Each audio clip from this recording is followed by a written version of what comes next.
Well, good morning, Sierra Sands students. How are we doing today? Good? Yeah, I think you can be a little more excited than that. Let's hear it. How are we doing today? That's better. While we still have some students arriving on buses, we don't want to waste any precious time with our keynote speakers. So we're going to go ahead and get started. And just know that some of your fellow students will be joining us, and that's okay. So I want to welcome all of you that are here in person. You are very fortunate. You got the golden ticket, right? You get to be here in person. And I also want to welcome everybody out there on YouTube channel. There's thousands of them, I'm sure, watching us right now. We're YouTube famous, just so you know.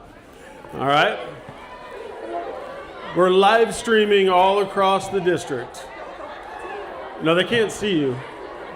Sorry, they can't see you. They can only see me. All right.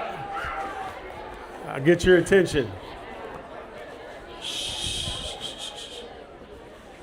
All right, so listen. My name is Mr. Auld. I am an assistant superintendent of human resources.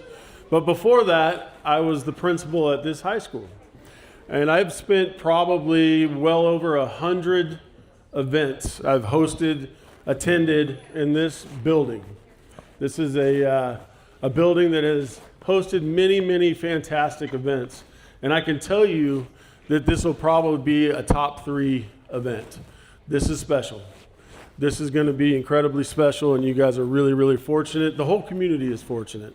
How many of you, by show of hands, went last night to the Kerr McGee Center? Awesome. This is going to be not way better, but this is going to be another experience that is going to be outstanding. So thank you very much. So you should have had an opportunity to write down a question on a flashcard. After the presentation, which will be between 20 and 25 minutes, we're going to do a question and answer. And it's actually Captain Glover's favorite part of the show, I believe. So he's looking forward to hearing from you and hearing what you're curious about in the questions. Unfortunately, we won't be able to read them all, but we have people that will be selecting them, and maybe yours will be read. We will see. All right, with that, let's get me off the stage and get the special guest on the stage. Today we have the tremendous honor of welcoming a United States Naval aviator, decorated test pilot, and NASA astronaut, Captain Victor J. Glover, Jr. Captain Glover earned his wings in December of 2001, and throughout his distinguished career, he has served at locations across the United States and overseas. In 2003, Captain Glover deployed in support of Operation Iraqi Freedom. Following that deployment, he was selected as the United States Navy's exchange pilot to attend the United States Air Force Test Pilot School. During that year-long experimental test pilot program, he flew more than 30 different aircraft in the United States and Italy. In 2007, he was designated a test pilot where he tested weapon systems on the FA-18 Hornet, FA-18 Super Hornet, and EA-18G Growler. Over the course of his aviation career, Captain Glover has accumulated more than 4,000 flight hours in more than 40 different aircraft, completed more than 400 carrier landings, and has flown in 24 combat missions. But even with all those accomplishments, Captain Glover eventually took his career somewhere that very, very few pilots ever get to go: space. Following his career as a naval aviator and test pilot, Captain Glover was selected by NASA in 2013 to join the Astronaut Corps. In 2020, he served as the pilot of NASA and SpaceX's Crew 1 mission, where he completed a long-duration mission aboard the International Space Station. During his approximately 6 months in space, he conducted 4 spacewalks and contributed to numerous scientific and research activities. Then in 2026, Captain Glover returned to space as the pilot of Artemis II, NASA's historic mission that carried humans around the moon for the first time in more than half a century. There's one more connection that makes today especially meaningful to our community. Although Captain Glover is visiting us today, he is certainly not a stranger to the high desert. He previously served as the Naval Air Weapons Station China Lake as a test pilot with the Dust Devils of Air Test and Evaluation Squadron VX-31. So today we have the extraordinary opportunity to welcome back to our community someone who has flown combat missions, tested some of the world's most advanced aircraft, traveled around the moon, and helped make history. Students, let's make welcome home Captain Glover.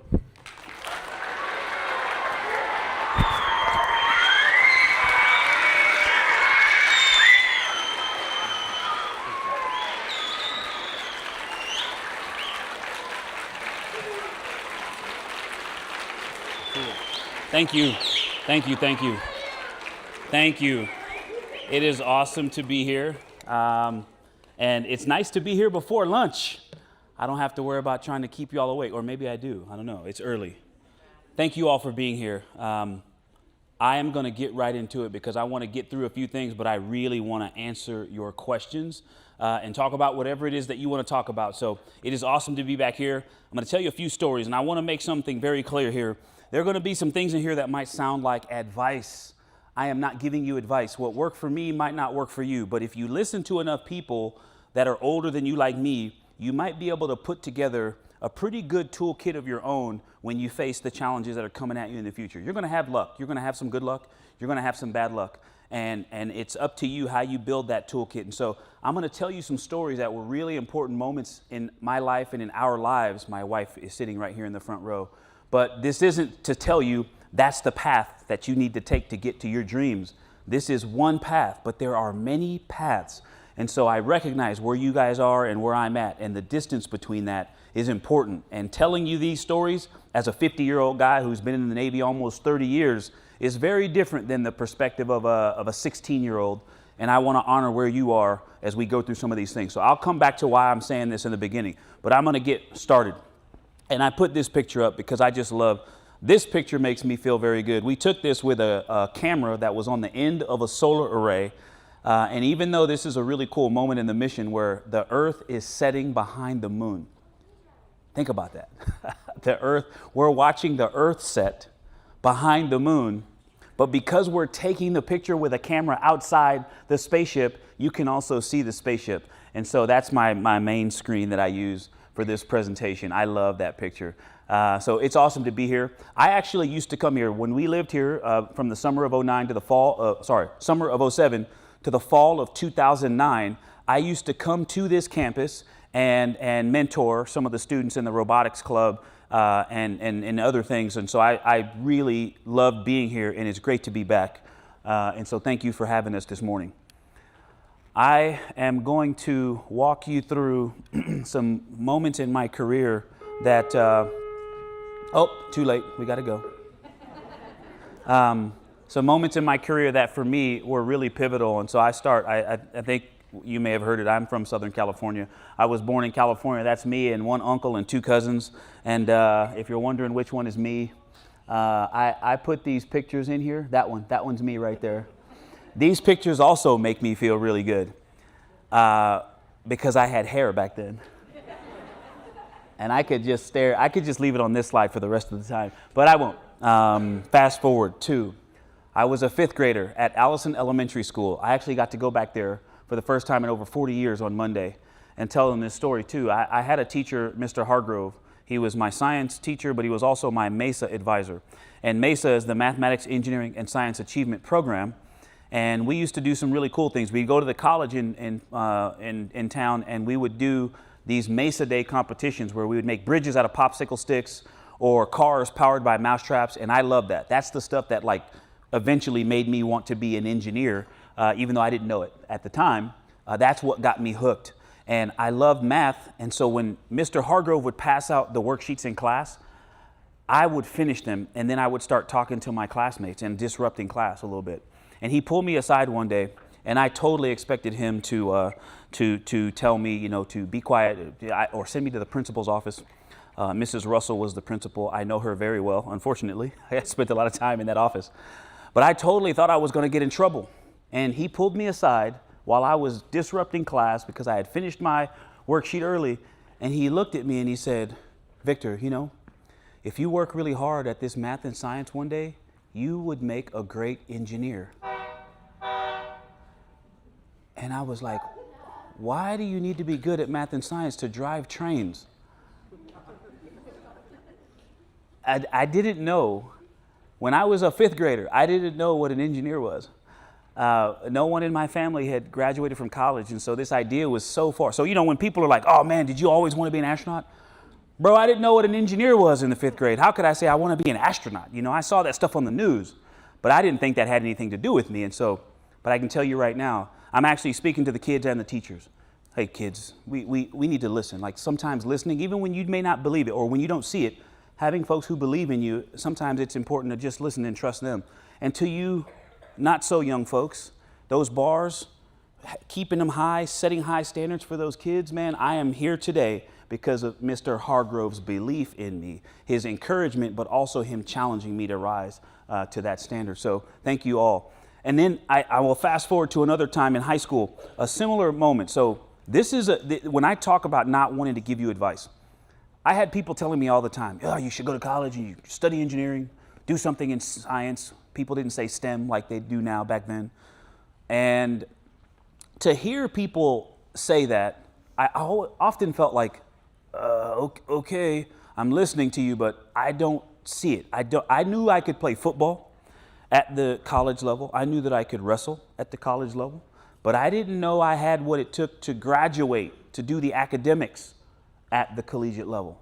So every time somebody said it to me, they thought they were like encouraging me, and what they were doing was actually scaring me. And I never really talked about that with folks. But I had a bunch of friends that were, you know, in a very similar boat. Some of them had parents who had gone to college, but, you know, having folks that I could lean on and share those stories with was really, really important. And I thought I was a pretty normal student in high school. I thought at 16 I was pretty normal. But I did have that anxiety about, you know, I don't know. I can't go home and go, Mom, Dad, what was it like? Stepmom, what was college like? None of them had that experience. And so that left me feeling like I may not have what it takes. And here's one day. There's several things that happened to change that. But here's one day where it changed the most. I was a wrestler, and especially my junior and senior year, I did pretty good. And so I would have tournaments or things all week and on the weekends. And so sometimes I wouldn't do all my homework. I did really well on the tests, so I passed all my classes, no problem, but I didn't always do all my homework, okay? Being really honest with you. Now, this homework assignment, I just was fascinated by something. Adding up numbers in a series. Anybody in pre-calculus or intro to analysis, they call it, right now? That class changed my life, and this teacher changed my life, Mr. Robinson. I noticed a pattern. If you add the numbers 1 to 4, 1 plus 2 plus 3 plus 4, when you draw them like this, they make a shape. What shape is that? Oh, y'all got to wake up now. What shape is that? This is not a classroom, so you don't have to raise your hand. We're going to be rowdy. I might have to get up and do some air squats if I don't feel some more energy here. It's a triangle. Now, I know I'm putting you on blast here, but anybody know the formula for the area of a triangle? Base times height divided by 2. And I saw this and I was like, ooh, I wonder if that works. If I do that formula, take the rectangle, find the area, base times height, you cut it in half, divided by 2, the numbers from 1 to 4 are 4 times 5 divided by 2. And it works. It works every time. I went to school the next day, and, you know, the time between class, you go to your locker, you try to, you know, see your boyfriend or your girlfriend or see your homies, pass some notes, do some stuff. I went from one class, and I saw my friends and was like, hey, what's up? And I ran to the classroom to Mr. Robinson's class, and we didn't have smart boards or even the dry erase. We had blackboards. And I don't know why they call them that, because they were green and always covered in chalk and dust. So I'm in there just making it foggy with all the stuff. And I'm writing all this on the board. And Mr. Robinson comes in just prior to the class, and he sees me scratching all this up. And I'm like, Mr. Robinson. Okay, you guys know what, this is not a funny joke if you don't know what the Pythagorean theorem is. If you know what the Pythagorean theorem is, raise your hand. Okay, you've at least heard of it, okay. So he walks in the room, and I was like, Mr. Robinson, this is the Glaverian theorem. Or maybe the Victorian theorem. You know, I thought I saw something that no one else had seen. And so I'm explaining it to him, and he goes, hey, Victor, you clearly didn't finish this homework assignment. He flipped a few more pages in the book, and this formula was right there. And I was like, oh, I could have been a contender. But he said something after that changed my life.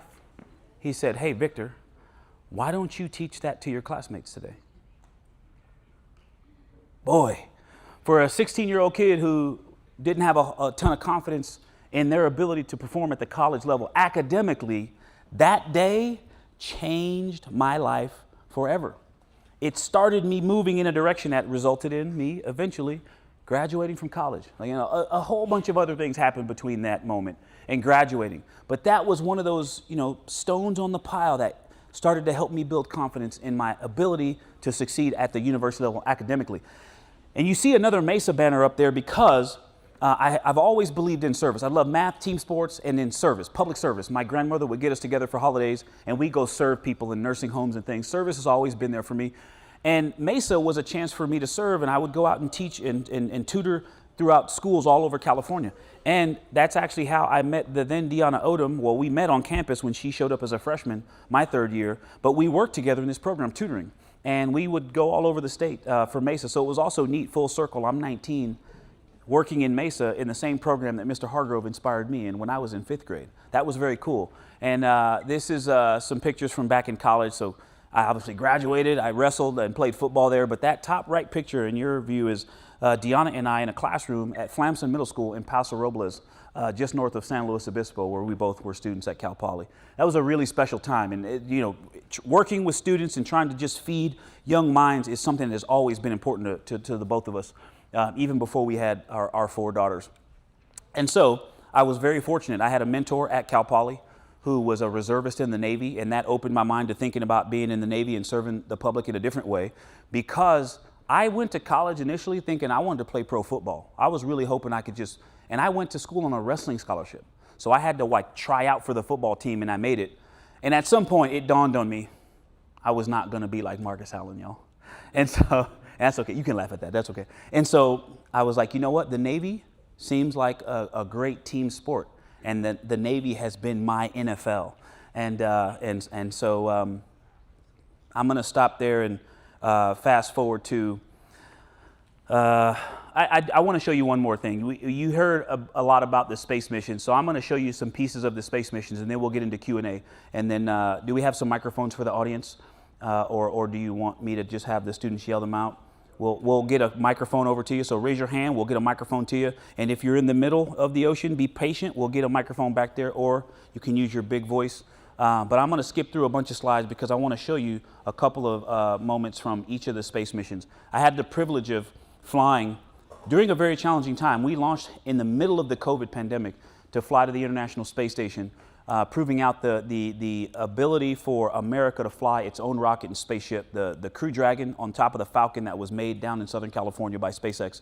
And it was a fantastic mission. I was so fortunate to be a part of that crew. And I'm skipping through a bunch of stuff about my Navy career and becoming an astronaut. And I'm gonna just show you this part of flying as a part of Crew 1. So I got assigned in August of 2018.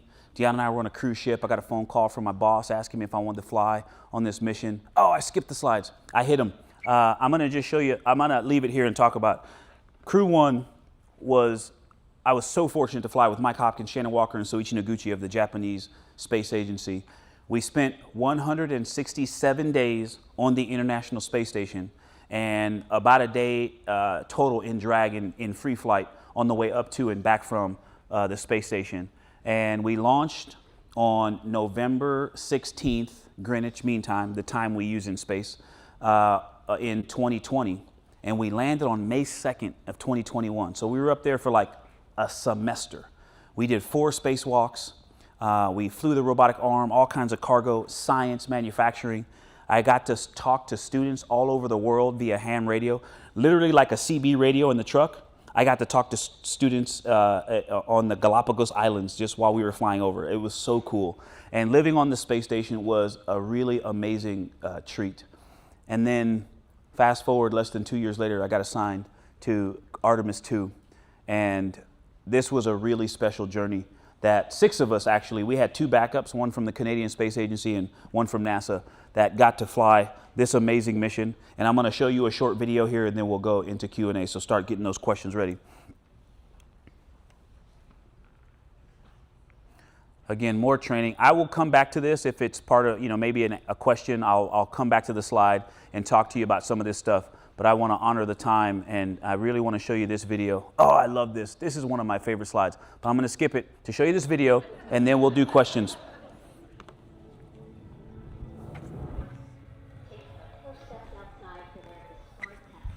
Four brave explorers ready to ride the most powerful rocket NASA has ever launched.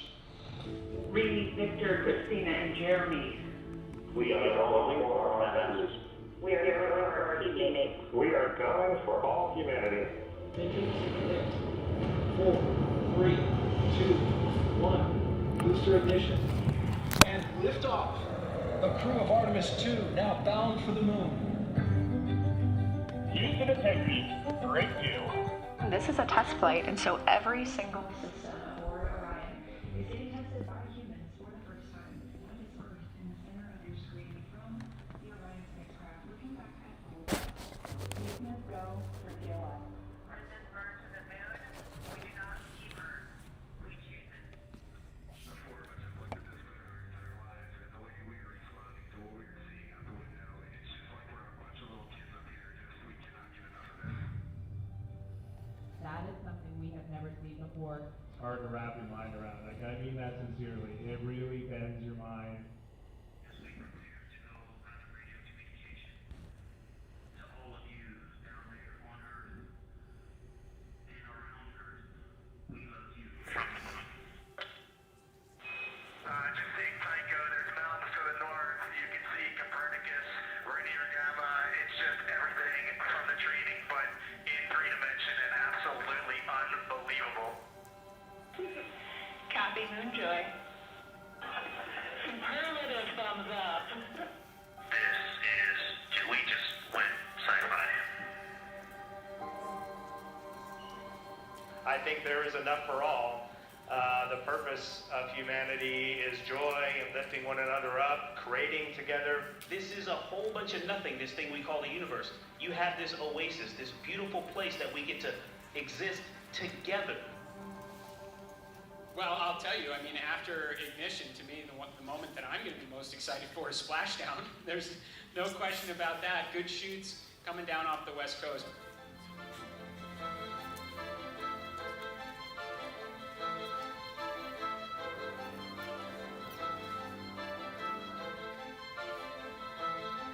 And there go the first series of parachutes. And Houston, we're pitching on 2 drums out the window.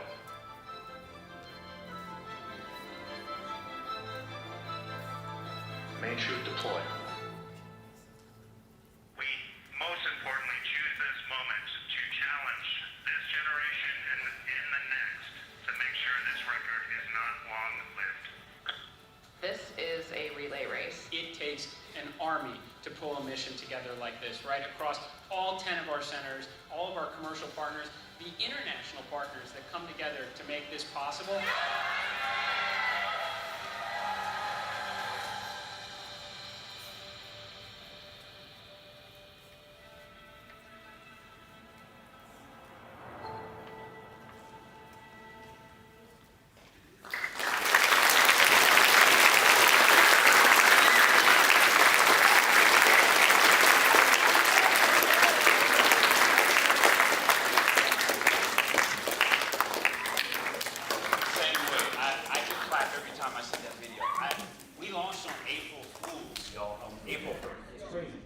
It's been 4 months, and I still can't believe we did it.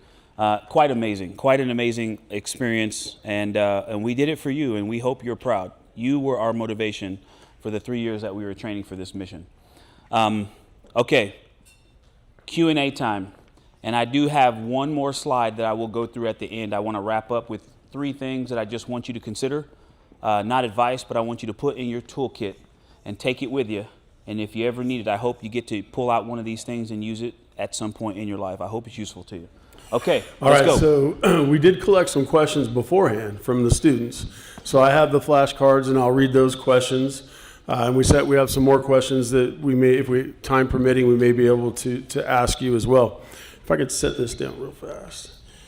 The first question is actually going to come from a student in Sierra Sands Unified School District that isn't here physically. He's actually on the live stream. His name is Demetrius Foster. He's a sixth grader at Fowler Elementary School. And here's his question. What did you see up there, and what was it like up there? Well, on what day? I spent 178 days in space, and every one of them was the first time that I had done that. And so the entire mission was new things. Even living on the space station, if you link your fingers together and hold your arms up like this, your elbow to elbow, that's what the Earth looked like from the space station. The curvature, the size, it filled up about half the window. Thank you for doing that. It was about that big. So I was still up in space, but I was only 250 miles up. That's like driving from here, up to San Luis Obispo or so. And on this mission, we went 1,000 times farther, 250 plus thousand miles. And so every time they pointed the windows at the moon or the Earth, it looked different. And that is a whole new perspective. Even though I had seen the Earth from space, this mission just really changed that. And I appreciated our home, the Earth, as one thing where all of us, all of humanity lives together. On this mission, that's the moon, but what you see up there on the screen right now is space. There's stars dotting it, but most of it is black nothingness. And what I really appreciated from this mission was seeing that Earth as a really tiny thing that I could cover with my thumb, hanging out there in the blackness. I already appreciated how beautiful our home is and how important it is that we treat each other like a crew of Earthlings. Then I also understood where it was, that it hangs in the middle of space and that there's not a next door. If we mess this one up, we can't just move to the next one. That's not how it works. And so I really, really have an appreciation for, we are all astronauts, whether you want to be one or not. Surprise, you are. And your spaceship is called Earth, and your crew is humanity. Awesome. Yeah, give it up. All right, this next question comes from a student that's in the audience, Tyler Bates. What steps did you take that made you stand out from the other applicants at NASA? And as competitive as that selection process might have been, why were you selected? That is a great question. And I don't know, but I'm gonna use this opportunity then to go to my slide I was talking to you about. Because I have thought about this a lot. You would think when you go to NASA, they would say, hey, here's why we picked you, but they don't. You get to wonder about it for your whole career. So I don't actually know. I don't have a secret here, but I'll tell you what I think. And this is no matter what you want to. You want to be an astronaut, you want to be an engineer, scientist, you want to be a mom, a big brother, a successful anything. I think these things that I'm going to share, these three things, not only are a part of helping you achieve your dreams, they're a part of helping you develop healthy dreams. Okay? And then I'll come back and tell you one practical thing that I think about from my selection. But these are the three things I notice when I think about my life, my experience. Number one is to be resilient. I grew up in some tough circumstances. I was born out of wedlock, didn't live with both my parents at the same time. And so I think I had a little bit of extra resilience when I started my professional life. But resilience is super important. It's not just working hard. Working hard is a part of it. And that is a part of how people become astronauts. They're not always the smartest people in the world. There are smarter people that we don't pick. But all of the people we pick work really hard. And the thing is, when we face challenges, they find ways. Up, over, around, under, through. And they find ways to not stop because of obstacles. The greatest obstacle you'll ever face in life is yourself. You're the only obstacle that can truly stop you. And so if you don't stop you, nothing else can. This job is truly about being comfortable in uncomfortable circumstances. If you don't like getting up in front of people and talking, you're going to have to practice and figure that out. If you don't like going to the bathroom in uncomfortable spaces, going to the bathroom in space is hard. You all should clap every time you get up off the toilet because gravity is awesome. And using the bathroom without gravity is hard. But so is using the bathroom in the woods when you don't have a normal toilet. It's actually uncomfortable. Going to sleep while you're floating all day and then you're still floating when it's time to go to sleep is hard for some people. sleeping and using the bathroom in uncomfortable circumstances is a part of our job. And so resilience is about not just going through tough times, it's going through tough times and coming out better. We all survived the COVID pandemic. You go to basketball practice and you shoot jump shots over and over. You go to the gym and you actually put weight on the bar. We go through all these hard things because on the other side, we're better, we're stronger. And that's resilience, is to just own that and know it going in.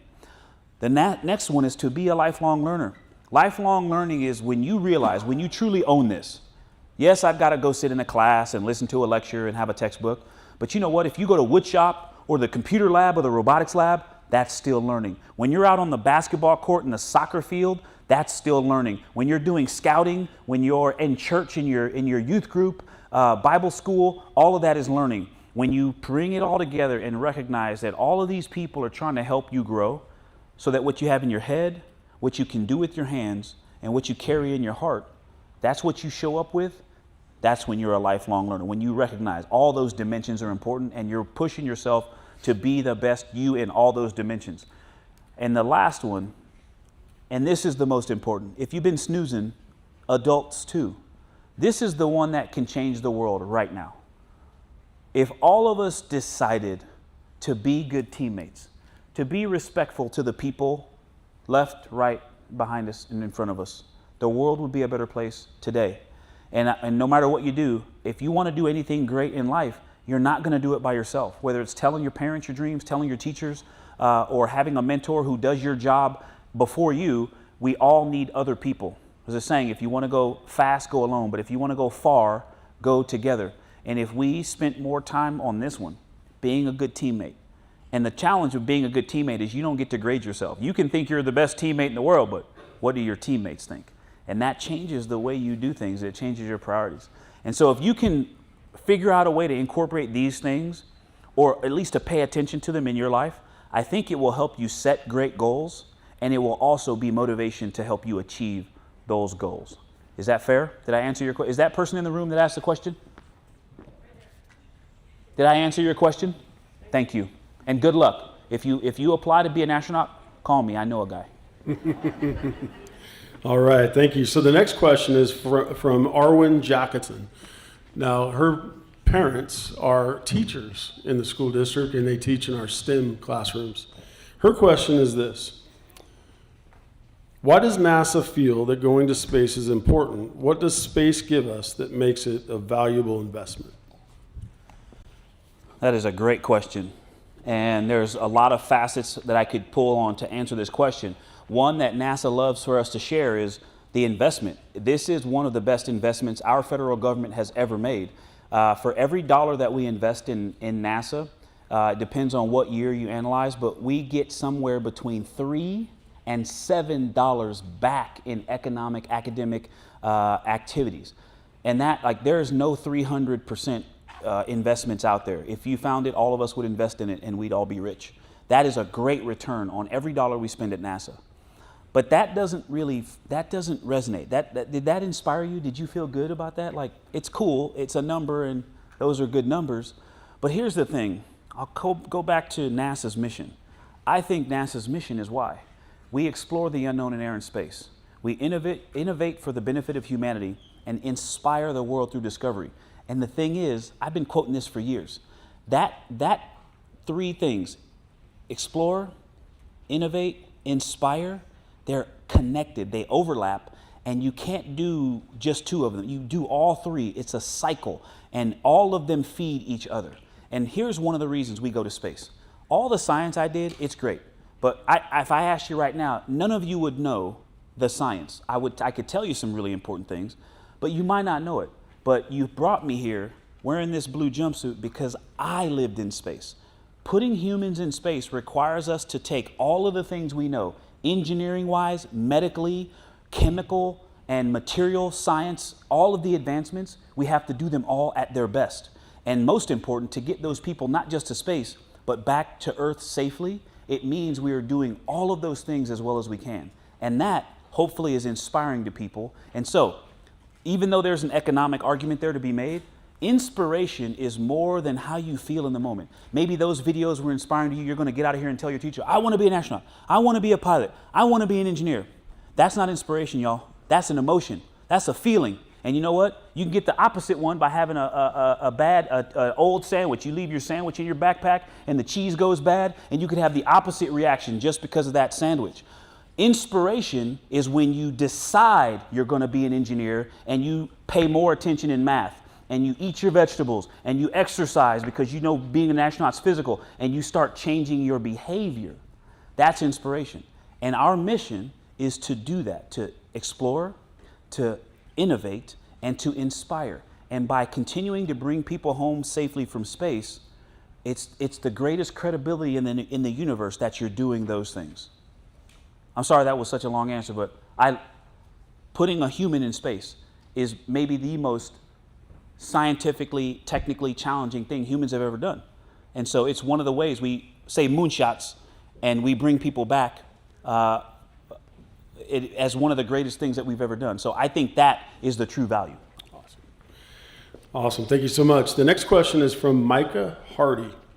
When you enter the exosphere, is it a progressive experience to experience zero gravity, or is it all of a sudden? Because we're in powered flight, the engines of the rocket are still pushing us when we're going uphill. We're experiencing 3 to 4 times the pull of gravity. So I weigh 1,000 pounds being pushed back in my seat. My face is all smashed back. I'm slammed back and my hands are heavy. And then the engines cut off. And the engines don't cut off until you're in space. And so when the engines cut off, you go from like weighing 1,000 pounds to 0. And it's kind of interesting because most people, their arms float here naturally. And you don't move your arm there like I just did. Your arm is just floating there. And so the first time you see your arm floating, it's like, wait, whose arm is that? Because I didn't move mine. That's a trip, y'all. When you didn't put it there, and it's like, who's? So it's instant. It's instant because the engines are still pushing you, even though you're getting higher off the ground slowly. Your engines cutting off is what makes you feel 0 G instantly. And if you watch the video, we have something called a 0 G indicator. Rise, the stuffed animal that we flew, that's why we have that, because you'll see it on the string, and the string is tight. And it's hanging there under gravity, and then all of a sudden, it doesn't gradually start to move up. It just goes from being pulled tight to floating and bouncing around instantly. Awesome. Next question is from Everett Slayton. If you could visit any planet, which one would it be? While I lived on the space station, there was an email from a Columbia astronaut, one of the astronauts who did not survive that re-entry, Dave Brown. And he wrote this letter to his family. It was the last email he sent, so it was very special. I read it every time I passed it. But the last sentence he wrote, "If I had been born in space, I would long to come to Earth much more than I ever long to go to space." And I tell you, like, going to Mars is a big goal, but Earth is pretty darn cool. And I would go to Earth before I would go anywhere else. Awesome. This one I don't have a name for, but how did you stay motivated when it was challenging? I'm actually having a pretty challenging time right now. And so I'm going to maybe give you a non-answer, because I don't think a human can stay motivated.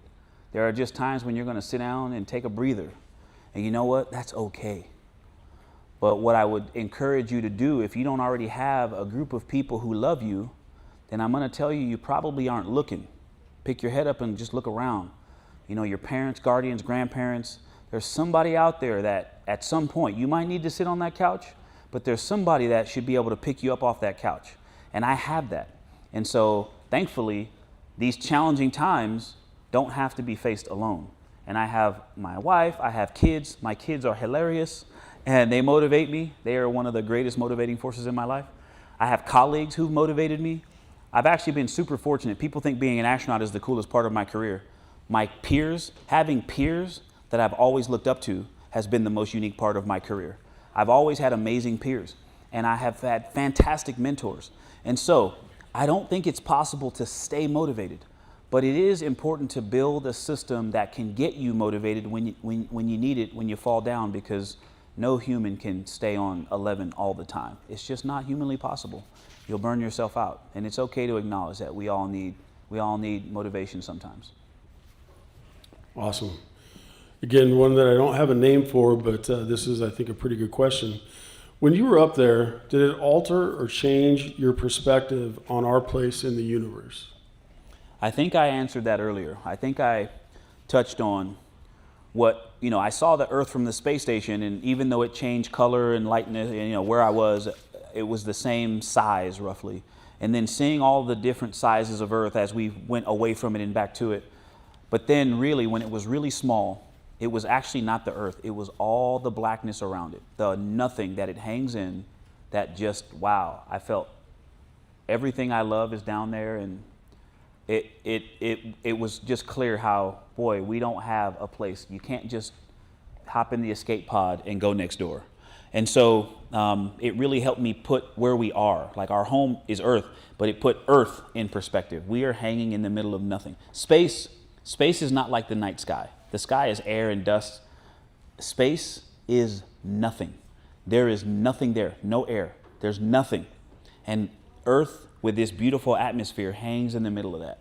And so, again, just like you should clap when you get up off the toilet for gravity, when you wake up and just take a deep breath, when you yawn in the morning, you should clap. This atmosphere is amazing. It's keeping us alive.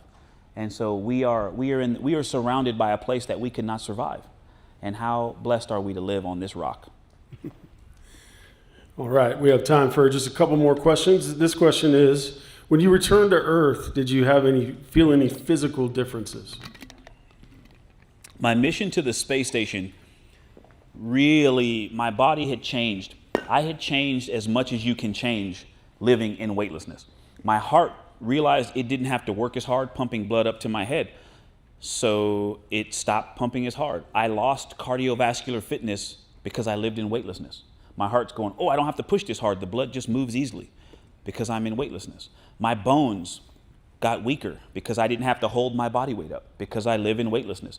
The shape of my eye changed because all my fluids inside my body shifted. Instead of being pulled down due to gravity, they all rebalanced to the middle, and some of them pushed on the back of my eye and changed the shape of my eye.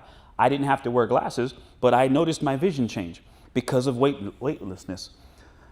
It was so amazing. My muscles atrophied because I wasn't holding up my body, and even though I was exercising, I still lost muscle mass initially and bone mass. And so after 6 months in space, I adjusted to space and it didn't feel strange actually. But coming back to Earth was really challenging because I knew how to walk, but I couldn't do it normally. It took me 4 or 5 hours just to be able to shuffle to the bathroom, and by myself. It took me 2 weeks to feel normal, like just balancing. And so that's what my doctors were using to determine if I could drive a car. And I still didn't drive for 3 weeks. It took me a month and a half to get comfortable getting into an airplane and piloting an airplane again. And it took about 6 months just for all of the things to feel normal again. And so it depends on the mission, because this mission was only 10 days. And after 10 days in space, I had some differences, but my body was still changing. So when we landed, I felt like I could have gotten a spaceship and gone right back. Awesome, thank you. So making the connection back to China Lake and your time spent here, what would you say is one of the things that you accomplished at China Lake that really helped you as an astronaut?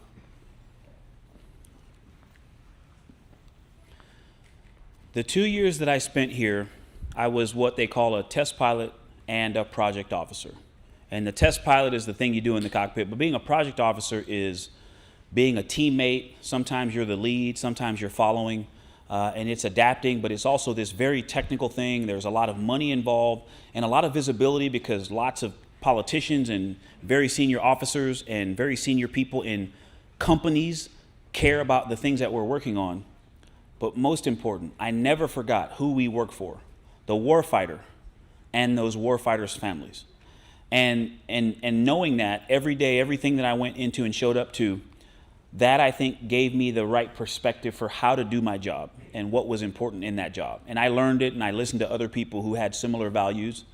And as technical as that job was, it never left me that the most challenging things we had to do dealt with people. It was, all of us know the mission, but the path to get there, or the tactic or technical thing we're going to do to get there, we all had different opinions, and trying to get us all on the same page, go in the same direction, was some of the bigger challenges. And so the technical leadership, and then getting to NASA, our job is really technical, but we don't build the spaceships. People say it's not rocket science. Well, being an astronaut is actually not rocket science. We have people that do the rocket science. We have people that do the drag science. A lot of that work was done here in China Lake to develop those parachutes. But our job is to safely get humans to space and back. And so it involves the same thing, the teamwork, being the best you can be, and then getting together with a group of people, and through communication and empathy and patience and a shared set of standards and a commitment to excellence and stewardship, meaning we're being handed something that we have to take care of, and when we hand it off to the next person, it has to still be just as valuable or more valuable than we got it. Committing to those standards is the things that, it felt very similar to what I was doing in the Navy and what I did here at China Lake. Awesome. Next question I hesitate to ask. Kids can ask some crazy things, right? And if it's classified, you're not going to tell us. But a lot of them want to know, do you believe in aliens? Ooh, that is a good question. Thank you for asking. We should have brought this one up earlier. Okay, so listen, not classified. If we had found anything out of the ordinary on this mission, we would have showed you. The most out of the ordinary thing we saw is this, and there's a few other things like this, but it would have been this eclipse photo. But we can explain that. We know why, even though seeing it was still mind-blowing. But here's the thing I'll say to you. Your question was very specific. Do I believe? I love math, I told you. And the universe is so big, if you understand mathematically how big the universe is, if our next star burned out, Alpha Centauri, it's actually 3 stars close together. Anybody in here a freshman in high school? A freshman? If Alpha Centauri burned out right now, we wouldn't know it until after you graduate high school. That's how far away. The next one, was 3 stars, the next star. And that's one. So, and there's trillions and trillions. So the universe is so big that statistically there has to be something out there. And so the fact that we've been looking with the resources of the largest known single entity in the universe, the United States government, and we haven't found anything, it's just kind of interesting. I'm like, well, I also believe in the Bible. I believe in the science and I believe in the Bible. And it's like, hey, it's a reminder that we're special. Until we find something that proves me wrong, we are the only thing like us in the universe. And if we find something else, we'll have to come back and reevaluate that statement. But for now, it means the only aliens in the universe are us. But maybe we should not treat each other like aliens. We need to really treat human life as special as it is. Because if you think about it, you all sitting in this auditorium is actually a miracle. If you think about how precious human life is, it's a miracle. So we haven't seen anything yet, but if NASA found it, we would tell you. We would tell you. And I know there's all this energy about the military's releasing of these unidentified phenomena and object files. And I would encourage you, just like anything, the news will report a thing. The Supreme Court makes a decision on this. Everything we do in the government, you can read it for yourself. Go there and read some of this stuff for yourself. Because here's the thing. There is a big difference, y'all, between an unidentified flying object, an unidentified aerial phenomenon, and an identified thing that we don't know what the heck it is. You smell what I'm cooking? Do you understand what I'm saying? Okay? Seeing a smudge on a screen is very different than being like, that is a ship that we didn't build, and it's going at a speed that we can't go. So just read it for yourself, and that's all I will say about that. All right, so this last question is mine. So Captain has to get down to LA and get on a flight, and here's my question. When you board a regular old commercial flight, you say hi to the pilot and say, hey, you're not the best pilot on this plane. No, but I sit in the back and think it. No, I'm kidding. No, but I do sit back there and go, hey, if one of them has a heart attack, I could jump in the other seat and help out. So it feels good knowing I could land that thing if I had to. Awesome. Well, we're going to conclude here. We want to thank Captain for his time here and give him a nice warm welcome. Thank you. Thank you. Thank you. Oftentimes in the military and in politics, people trade challenge coins, and I want to gift you with this challenge coin. This was when we celebrated 80 years of Burroughs High School back in 2024. Very cool. Awesome. Thank you. Thank you And much. then one last thing. I used to have a tradition. I would always present in this facility, and I wanted to remember all of them. Can we bring the lights up, the house lights? And what I would do is I'd take a selfie with whoever the presenter was, with the crowd in the background. All right? No funny sign language, right? No funny faces. But here, if you would, can we take a selfie? Absolutely. Absolutely. 3, 2, 1. Lift off. Thank you. Cool. Thank we you. appreciate you. All right, have a great rest of the week and the weekend.